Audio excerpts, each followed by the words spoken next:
abierta la sesión solemne de la fecha de la Academia Colombiana de Jurisprudencia con el objeto de recibir como miembro correspondiente al doctor Guillermo Pérez Flores. Comienzo por agradecerles a ustedes la presencia, al doctor Guillermo por haber expresado su gusto de venir a acompañarnos en esta brega de esta entidad que es el escenario jurídico de la libertad de pensamiento por excelencia. Y quiero también darle saludos al recibir con mucho gusto al doctor Rafael Amador, ex senador y ex embajador en Rusia, al doctor Guillermo Alfonso Jaramillo, alcalde de Ibagué, ex gobernador de Tolima, entre tantas actividades importantes que ha tenido en la vida nacional y en la vida de Bogotá. Y a todos ustedes dispensar un poco la ausencia de muchas personas en esta noche por el clima tan absurdo que tenemos acá. También quiero saludar al general Suárez, al general Carlos Suárez, darle la bienvenida y agradecerle su presencia acá, general. Es muy gustoso tenerlo acá. Entonces le ruego el favor a la secretaria ad hoc de la Academia que tenga la bondad de dar lectura al orden del día. Orden del día. Primero, verificación del quórum. Segundo, himno nacional de la República de Colombia. Tercero, lectura del acta. Número 8, correspondiente a la sesión solemne del 25 de octubre del 2017. Cuarto, disertación del doctor Guillermo Pérez sobre el tema el desafío de la sociedad pluralista. Quinto, toma de juramento, entrega del diploma e imposición de insignias al doctor Guillermo Pérez. Sexto, vino de honor. En discusión el orden del día. ¿Hay alguna objeción de no haberla? ¿Lo aprueba la Academia? Cuarto, disertación del doctor Guillermo Pérez sobre el tema el desafío de la sociedad pluralista. Buenas noches para todos, queridos amigos.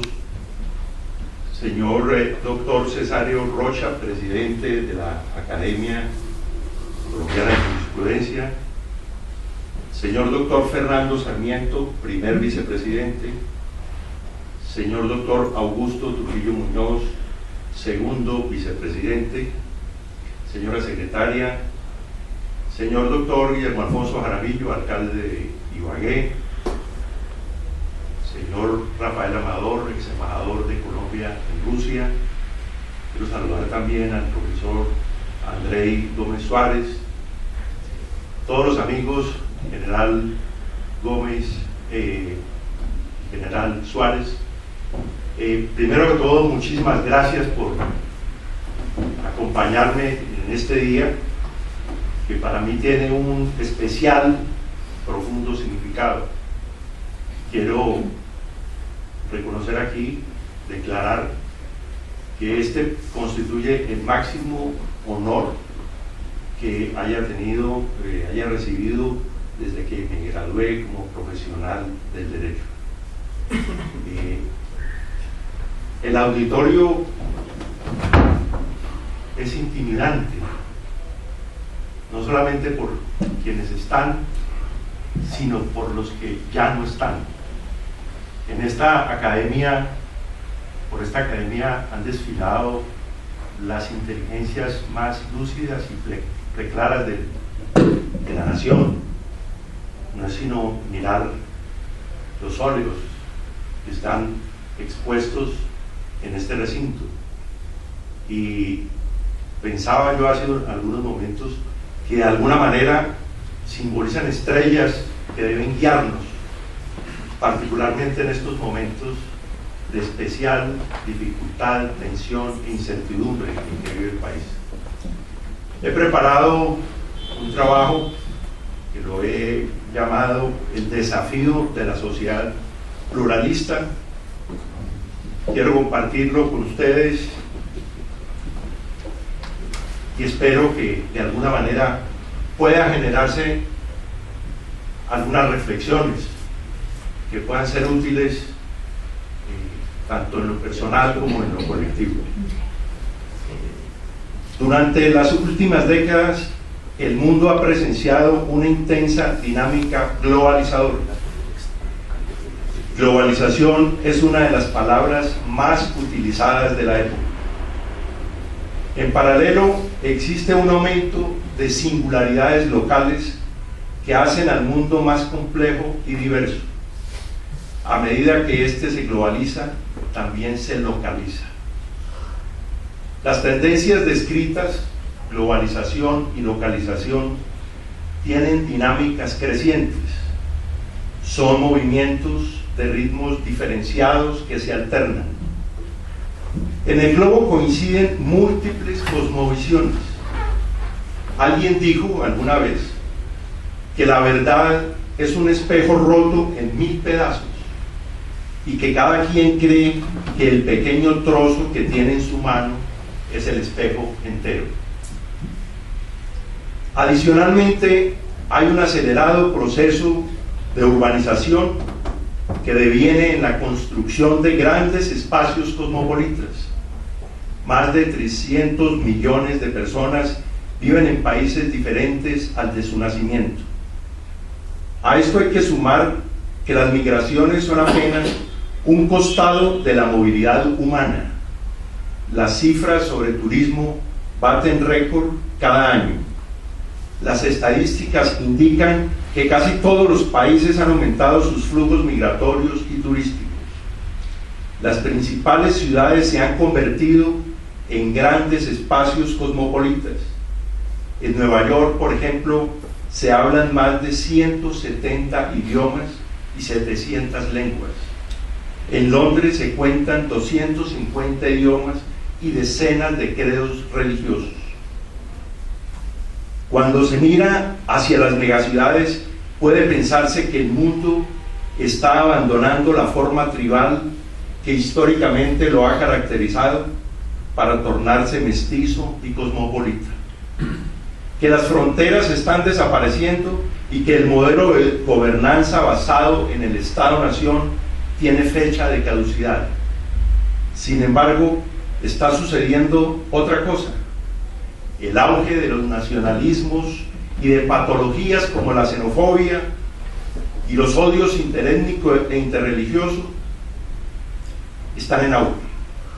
Están de regreso el proteccionismo económico, la proliferación de movimientos separatistas, la construcción de muros. Es una especie de neotribalismo que pulveriza la utopía de la paz y la fraternidad universales. Familia y tribu son dos de las estructuras sociales más antiguas. Grupos humanos unidos por vínculos de sangre, mitos y enemigos comunes.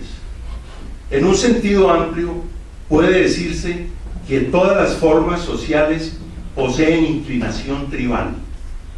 Las personas tienen la tendencia a juntarse con quienes se le parecen. Es más fácil estar de acuerdo con aquellos que piensan igual que con quienes no. La tribu es un colectivo claramente identificable. Sus integrantes tienen una función respecto a los demás y poseen sentido de pertenencia. El grupo define normas de comportamiento que regulan las actividades de sus miembros, casi siempre basadas en costumbres, usos, mitos, relatos, valores, una ética y una estética. Un personaje de una novela irlandesa, Muerte en la Laguna, dice, comillas, no puede haber verdaderos amigos sin verdaderos enemigos. A menos que odiemos lo que no somos, no podemos amar lo que somos. Estas son las viejas verdades que vamos descubriendo de nuevo dolorosamente tras más de un siglo de hipocresía sentimental.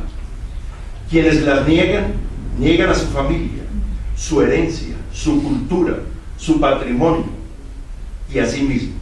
No se les perdonará fácilmente, cierro comillas. En la construcción de identidad cultural, los otros juegan un papel relevante y contribuyen a cohesionar y movilizar a los grupos humanos. Es bien conocido el decreto de guerra a muerte de Bolívar del 15 de junio de 1813. Españoles y canarios, contad con la muerte aun siendo indiferentes, si no obráis activamente en obsequio de la libertad de América. Americanos, contad con la vida aun cuando seáis culpables. El objetivo de Bolívar con esta proclama era definir identidades políticas y sociales para poder unir y separar.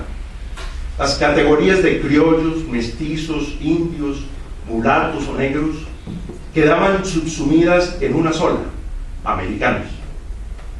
De esa manera se conformaron dos grandes tribus y no quedó opción diferente a la de ellos o nosotros. Bolívar entendió que no era posible definir una causa a partir de nociones incipientes como lo eran en su momento las identidades nacionales o étnicas. Entonces planteó la confrontación entre dos bandos claramente definidos: españoles y americanos. La Revolución Francesa fue el enfrentamiento entre dos líneas opuestas de orden social y político: la monarquía y la república, la servidumbre y la igualdad, lo dinástico y lo democrático. Cortar la cabeza del monarca fue la expresión central de ese conflicto. Hitler y los teóricos del nazismo configuraron su idea política y de organización social a partir del concepto de raza. Para ellos, los alemanes constituían una raza superior destinada a dominar el mundo.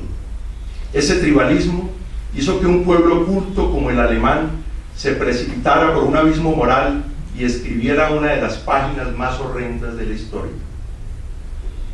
El marxismo-leninismo, a su vez, segmentó las sociedades a partir de los intereses económicos. La lucha de clase era inevitable e irreconciliable. Marx hizo una versión de lo que en Maquiavelo constituye el conflicto entre la nobleza y la plebe, entre los grandes y el pueblo. Toda forma de tribalismo exige lealtad ciega y desprecio a lo que no sea la tribu. Durante la llamada Guerra Fría, el mundo se dividió en dos grandes tribus: la capitalista y la comunista. Se impuso esa visión bipolar del mundo que produjo decenas de guerras. La tribu es una creación biológica cultural. Pertenecer a una tribu es natural.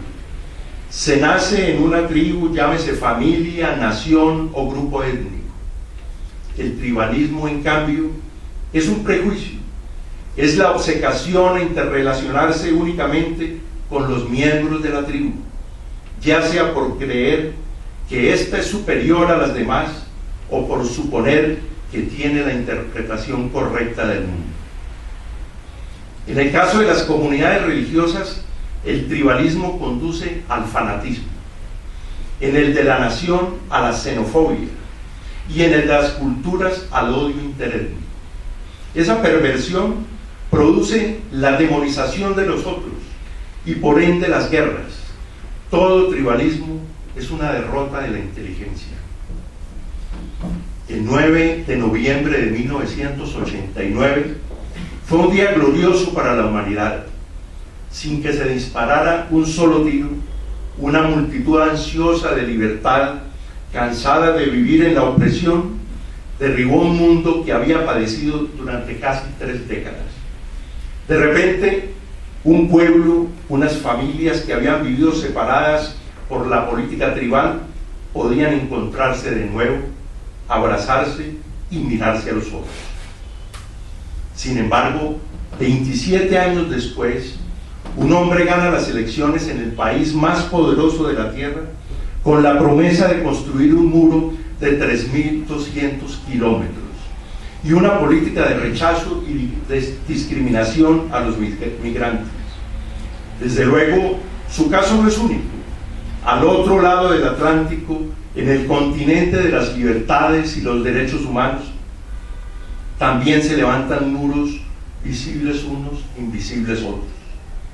Según la Organización Internacional para las Migraciones, este año, más de 2.700 africanos han perdido la vida en el Mediterráneo intentando alcanzar las costas europeas. Las restricciones migratorias europeas, producto de la epidemia xenófoba, son la causa de esta tragedia. La histeria nacionalista en Francia, en Inglaterra, en Austria, en Italia, en Holanda, ha puesto en jaque el proyecto civilizatorio más importante de todos los tiempos, la Unión Europea. Hace apenas unas semanas, miles de manifestantes polacos tomaron las calles de Varsovia para promover una Europa blanca. El fantasma que recorre Europa hoy no es el del comunismo, sino el de la ortodoxia nacionalista. ¿Qué hay detrás de esta oleada de nacionalismo, xenofobia y odio interracial? Miedo. Un miedo instrumentalizado para encubrir el verdadero problema, una globalización económica sin reglas. Una globalización que se lleva a cabo en un estadio primitivo, en el que se impone la ley del más fuerte. Una economía darwiniana que destruye puestos de trabajo en aras de la eficiencia y la competitividad. En este proceso, el nacionalismo se ofrece como antídoto, un fármaco que crea ilusiones y espejismos. La xenofobia y el odio interracial hacen parte de la receta. Ante la imposibilidad de explicar la verdad, el populismo invoca el miedo al diferente y a la construcción de demonios a quien culpar. De esta manera, Europa echa por la borda su principal victoria, la construcción de un espacio continental de paz, libertad y movilidad. Para Carl Schmitt, el derecho internacional clásico, el ius publicum europeo, logró agotar la violencia bélica porque tuvo la virtud de prescindir de la criminalización del adversario. Y esto es algo muy raro, dice Schmitt, humanamente casi inverosímil que los hombres consientan en prescindir de una discriminación y difamación de sus enemigos. La paz de la que ha disfrutado Europa los últimos 60 años se debe a que logró sofrenar la dinámica del Estado-Nación y los paréntesis bélicos que allí se han dado al rebrote nacionalista, a la política del odio al otro. La centuria pasada fue de esplendor nacionalista. Para 1906 había en Europa 24 estados-nación. Hoy hay 47, si se incluye a Turquía. Y es posible que en los próximos años surjan nuevos estados independientes que se desprenderían de alguna entidad nacional, pero que quisieran mantenerse dentro de la Unión Europea. Algo similar sucede en África. Antes de la colonización europea, África tenía aproximadamente 2 decenas de reinos tribales. En el siglo XIX, el continente estaba controlado en su totalidad por 5 potencias europeas. Después de la descolonización, el mapa de África se dividió de nuevo en 54 países soberanos.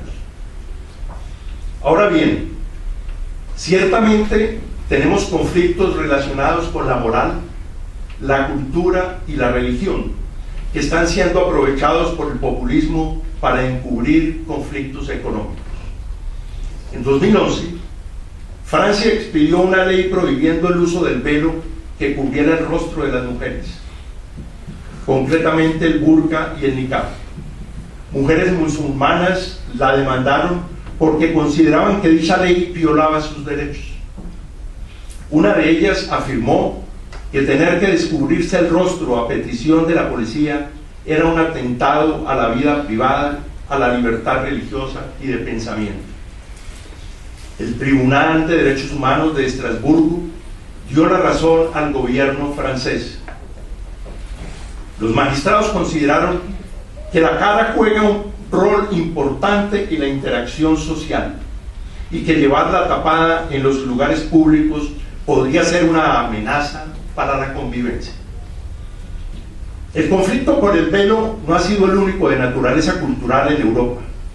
Es bien conocida la aversión que generan cuestiones como la circuncisión femenina, que continúa practicándose en 29 países y que afecta a centenares de millones de mujeres, o el matrimonio de niños menores de edad de la etnia romaní.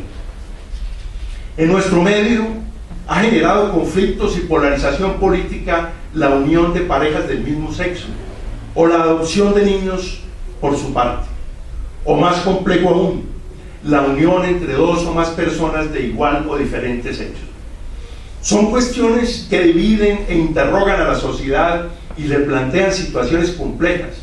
La más importante, el modelo de gestión de esos conflictos. Otro debate no menos significativo es el que tiene que ver con la fiesta brava, para algunas personas un acto de crueldad y maltrato animal, para otros un arte y una expresión cultural. En la década de los 90 del siglo pasado, el profesor Samuel Huntington planteó la teoría del choque de las civilizaciones.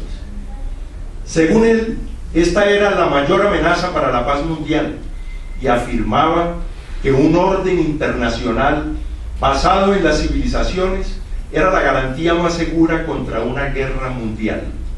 Un orden basado en grandes tribus continentales. Nadie niega la existencia de choques culturales. Nadie niega que el diálogo entre diferentes es más difícil que entre iguales. Nadie niega que la comunicación entre personas que hablan una misma lengua es más sencilla. Pero el verdadero problema de los conflictos culturales es la falta de reglas idóneas y de cultura democrática y la petrificación de los paradigmas culturales.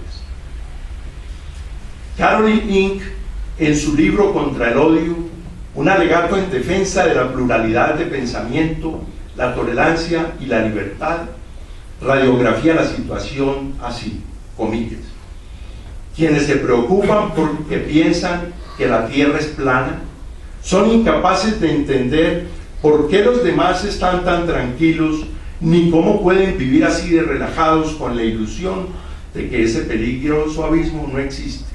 Cierro comillas. El populismo tribal ha hecho pensar a muchas personas, quienes promueven el odio al otro, que todo estaría mejor si ese otro no existiese, o si al menos existiese lejos de su entorno, y esto estimula miedos y preocupaciones. El tribalismo no acepta la diversidad y, si la reconoce, propone, como Huntington, el multiculturalismo, la creación de compartimentos y guetos sociales. Pero el pluralismo lo entendemos como una cultura que acepta la diversidad en materia política, económica, religiosa, étnica y cultural. El reconocimiento de que ninguna verdad es absoluta. Todo conglomerado humano es por esencia plural. Pero ello no significa que quienes lo integran sean pluralistas. El pluralismo es sobre todo un ejercicio de tolerancia, la aceptación y el respeto a una idea u opinión contraria. De hecho, no todas las personas se reconocen como tal, ni tienen una práctica pluralista. Un pluralista no teme a la diversidad y al encuentro entre diferentes, y entiende que es posible plantear ideas contrarias, como lo son, por ejemplo, monarquía y república.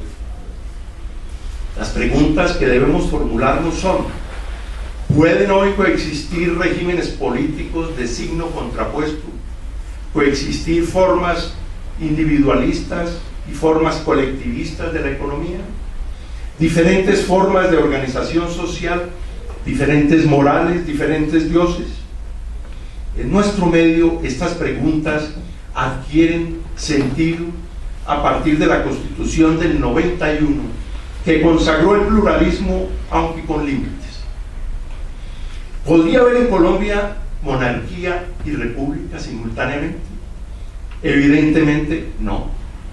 El texto constitucional habla de que el Estado es una república unitaria. Cualquier enmienda, aunque fuese parcial, se entendería como una sustitución de la Constitución y sería invalidada. Pero hagamos un ejercicio especulativo. Supongamos que en una determinada región del país una mayoría relativa se declarara partidaria de la monarquía. Esto plantearía un problema político. ¿Cuál sería entonces la solución? ¿Alegar que esto subvierte el Estado de Derecho? ¿La separación de la región en la cual se formula dicha discrepancia? En una sociedad auténticamente plural, toda persona tiene derecho a que se respete su manera de ser y de pensar. Pero toda persona tiene también, al mismo tiempo, la obligación ética y política de buscar el entendimiento con quienes piensan diferente. Ese es el reto de la política. La finalidad de esta es precisamente la búsqueda del acuerdo, como lo afirma con vehemencia Bernard Crick en su célebre libro En defensa de la política, libro que conocí gracias a mi hijo Felipe.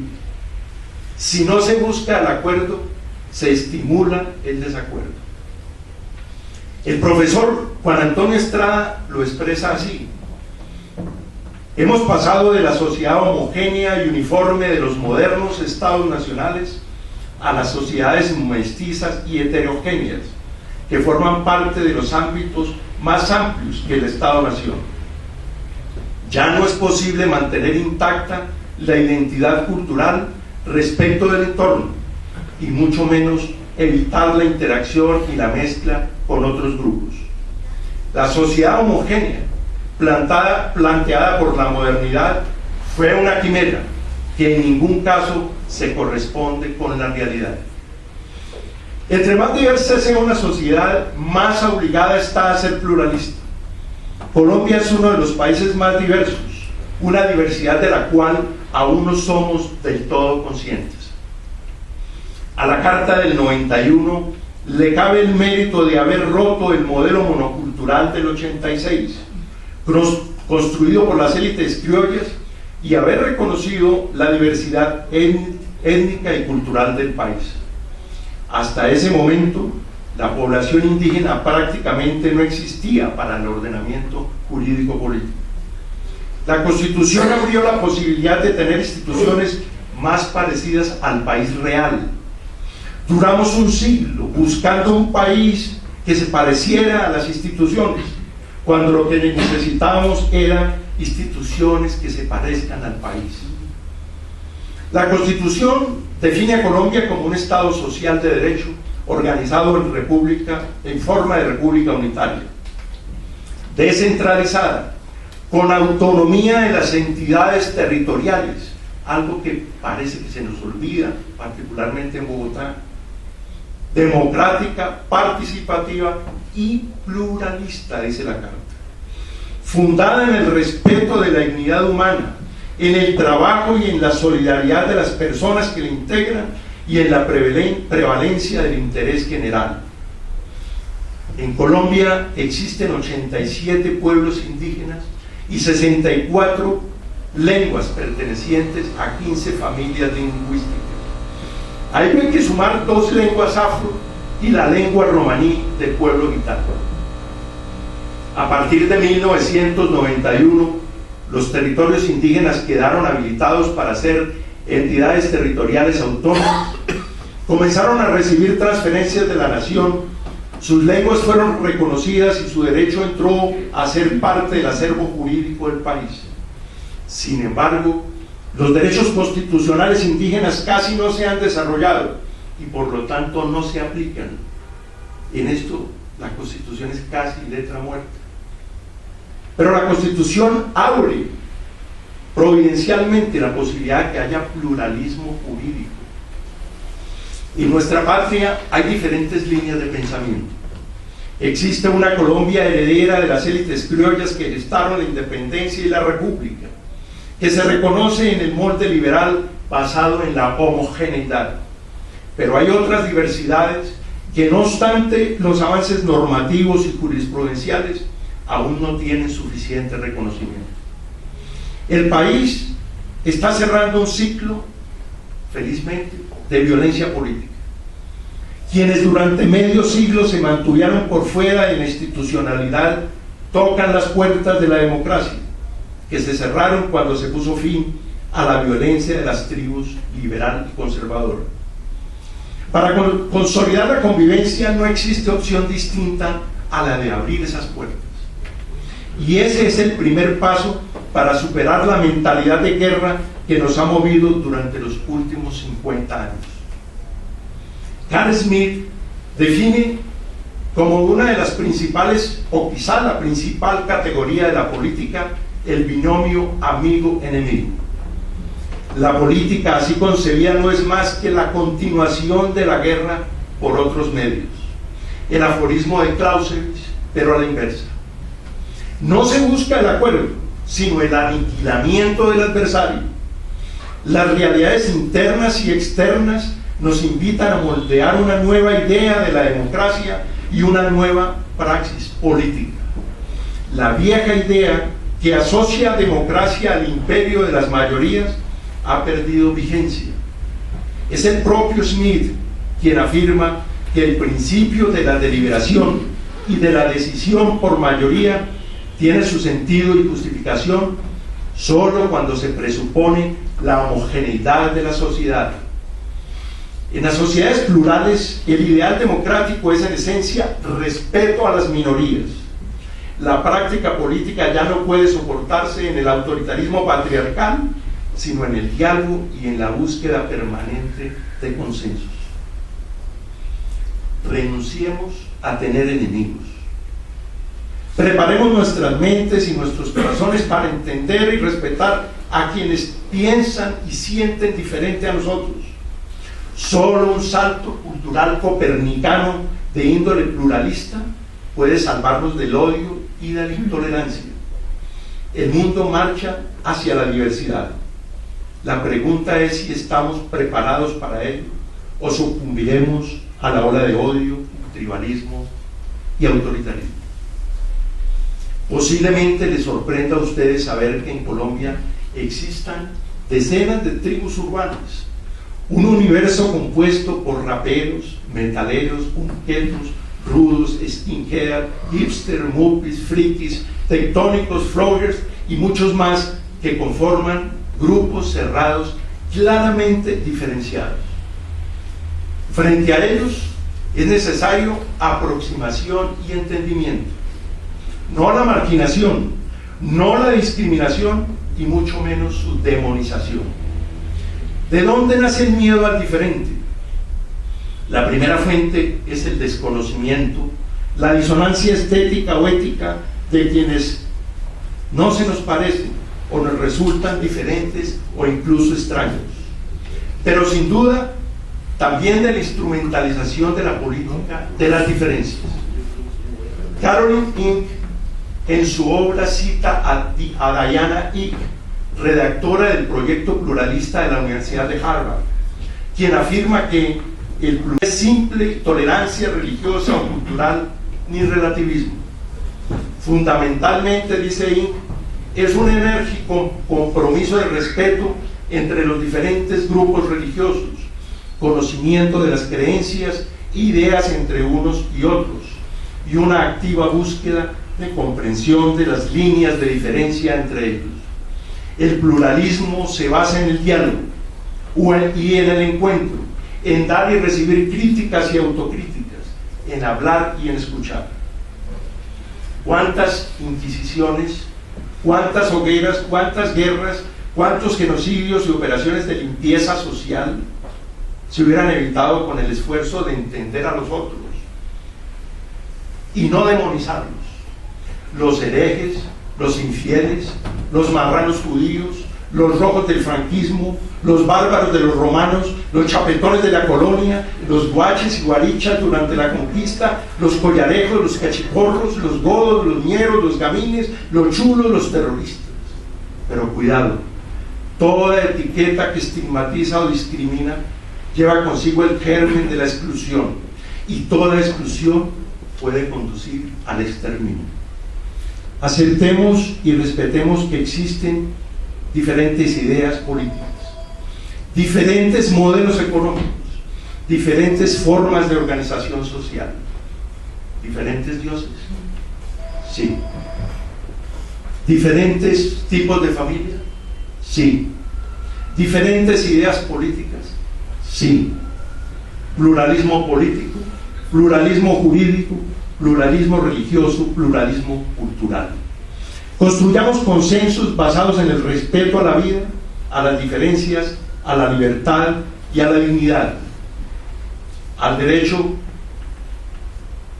le corresponde ofrecer salidas pacíficas a los conflictos que plantea la diversidad.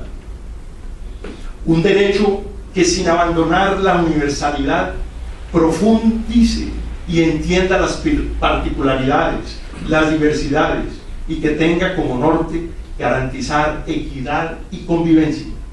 En ese sentido, en ese amplio e infinito pluriverso, no universo, de microespejos que cada quien tiene en su mano. Pero aparte del derecho, se requiere de una ética de la similitud. Las diferencias no tienen por qué distanciar. Su utilidad es para el diálogo, a partir del conocimiento del otro, que es lo que nos permite entenderlo. Hay que complementar la sentencia socrática de conócete a ti mismo con la divisa y conoce también a tus semejantes. La ética de la similitud que proponemos nos permite reconocernos al menos en el dolor, en la tragedia, pero también en la esperanza de un mañana mejor. Ya el Papa Francisco nos ha dado un ejemplo sin precedentes en la historia al reunirse con ortodoxos, musulmanes, judíos y protestantes para llevar a cabo una oración ecuménica en favor del planeta, mostrando así que sí es posible el diálogo y la acción interreligiosa. Apelemos al diálogo, y si el diálogo se agota, volvamos a él con mayor entusiasmo, porque solo el diálogo y nada más que el diálogo puede salvarnos del horror y de la guerra. Basta ya de discursos y prácticas soportadas en el odio, la discriminación, el miedo y la intolerancia. Démonos la oportunidad de vivir en una sociedad pluralista. Muchas gracias.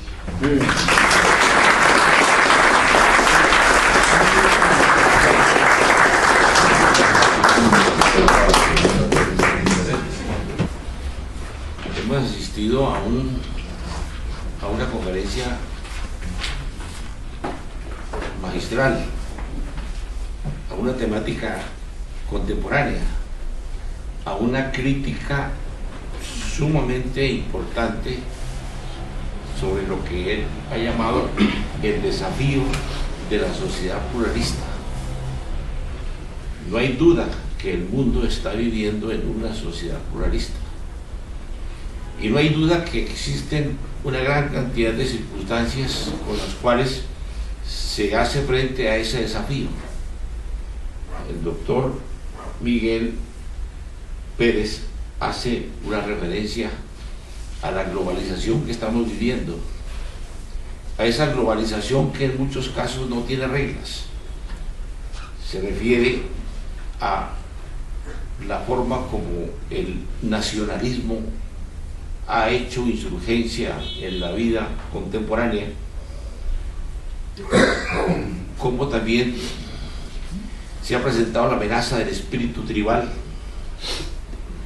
de qué manera ese espíritu es una derrota para la inteligencia, como lo dice él, cómo también se observan conflictos entre los estados, conflictos morales, conflictos culturales, conflictos religiosos. Hizo un trazado muy rápido de la situación africana desde antes del colonialismo, durante el colonialismo y en el postcolonialismo. Y ocurre que quizá una de las áreas geográficas más abatidas por el concepto humanista es África. De allí la cantidad de emigraciones que se hacen a Europa, donde en la mayoría de los casos los inmigrantes fallecen en el intento. Como también hace una cita muy importante sobre el libro de Huntington sobre el choque de las civilizaciones, que es una evidente circunstancia contemporánea, innegable. También nos pone en evidencia el conflicto dentro de las sociedades homogéneas, cuando ellas deben ser diversas y pluralistas. Hace también una cita de Carl Smith sobre los enemigos y los amigos, y habla cómo debe buscarse entre ellos el diálogo, y cómo el diálogo quizás es el instrumento más fecundo para buscar eliminar las barreras que provocan los choques entre las diferentes civilizaciones. Afirma de una manera categórica y racional cómo el mundo actualmente está avanzando hacia la diversidad. Es decir, nos está invitando a que busquemos consensos, con base en el respeto a la vida, en el respeto a las ideas opuestas y por lo mismo contrarias, y que hagamos también le abramos la ventana o la puerta de nuestras consideraciones a la ética de la diversidad, de la similitud.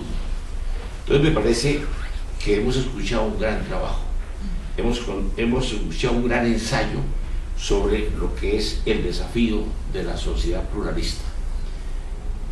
Yo veo, doctor Guillermo Pérez Flores, que usted al venir acá y aceptar la invitación que se le formulara para que entrara a esta sociedad pluralista, que es la Academia Colombiana de Jurisprudencia, donde existen toda clase de posiciones jurídicas encontradas, porque la misma academia está formada por una gran cantidad diversa de generaciones y desde luego de pensamientos políticos y religiosos opuestos. Pero acá nosotros no asumimos debates ni políticos ni religiosos, porque lo que nos interesa es el debate racional frente al fenómeno jurídico y al fenómeno político, entendiendo la política como el arte del gobierno de los pueblos. Entonces no se equivocó, doctor Guillermo Pérez, la academia al invitarlo a usted a que viniera a ayudarnos a remar en esta nave, y todos de manera pluralista iremos a remar en el mismo sentido, con un sentido ético de la similitud y buscando que estamos haciendo parte de esa marcha hacia la diversidad. Congratulaciones, doctor. El doctor Guillermo Pérez estudió Derecho en la Universidad Libre de Colombia, en donde se graduó en el año de 1984 y posteriormente estudió Comunicación Social y Periodismo en la Universidad Jorge Tadeo Lozano en el año de 1998. En la Universidad del Rosario hizo un diplomado sobre Derechos Humanos, enriquecido posteriormente por un diplomado en Derechos Humanos y Empresa. Luego hizo un curso de Cooperación Internacional en la Universidad Carlos III de Madrid y un diplomado en Migración y Codesarrollo en la Universidad Autónoma de Madrid. Vemos que desde entonces viene el problema que usted está pensando sobre el desafío de lo que es el pluralismo. En el 2011 tomó un curso integral de Defensa Nacional en la Escuela Superior de Guerra de Bogotá. Fue concejal y diputado en su departamento natal, en Tolima, y en 1991 escribió el libro La Constituyente, Pacto Político o Retoque Institucional. Ha venido colaborando acá por invitación especialmente del doctor Augusto Trujillo Muñoz en la revista de la Academia, y sus artículos han tenido siempre un muy buen recibo, porque ha sido sobre la crisis del Estado Nacional, la globalización, la seguridad y lo que le falta a Colombia para ser una nación. O sea que usted ha venido en un itinerario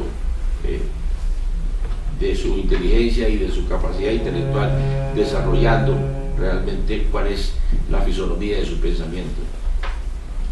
Ha escrito también varias revistas y artículos en revistas indexadas como en impresos digitales, tanto en Colombia como en España, país este último donde usted tiene aún su residencia.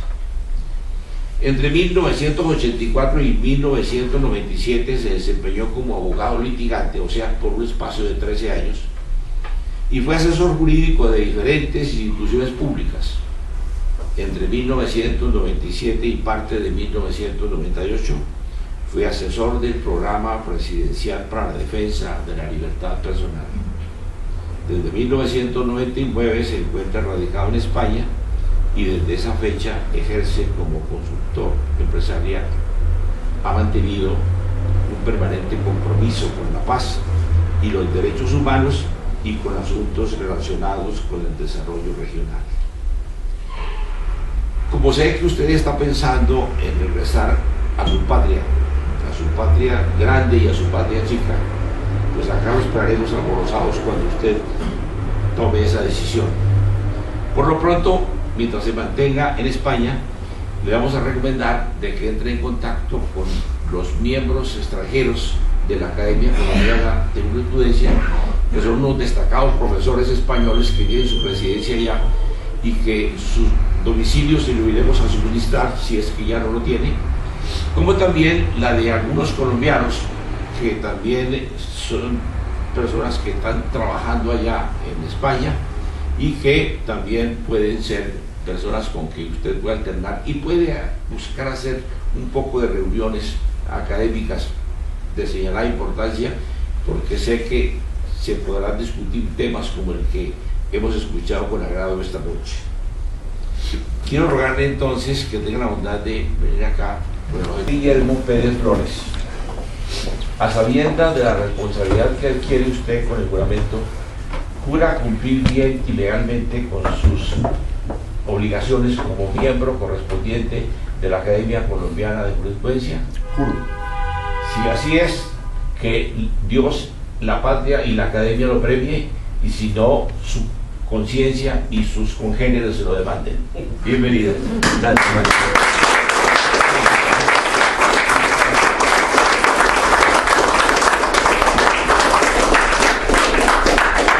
Pueden sentarse, por favor. En virtud de lo que ha ocurrido esta noche, felizmente, me permito leer el siguiente diploma. Academia Colombiana de Jurisprudencia.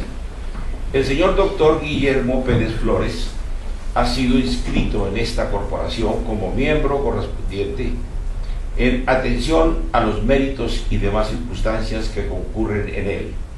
Y para que conste, se les pide el presente diploma en Bogotá a los 23 días del mes de noviembre del 2017. El presidente, el vicepresidente y el secretario. Congratulaciones y bienvenido, doctor. Gracias.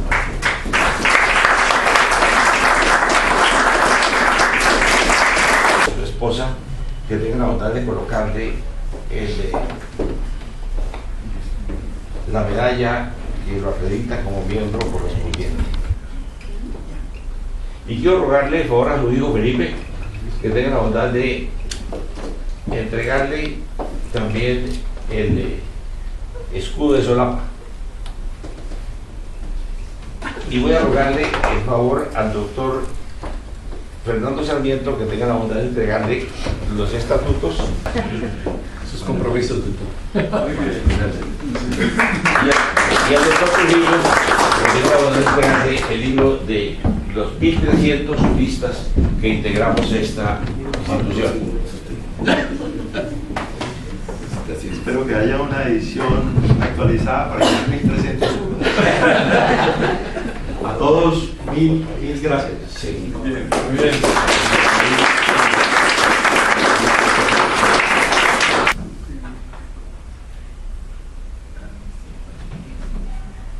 Muchas gracias.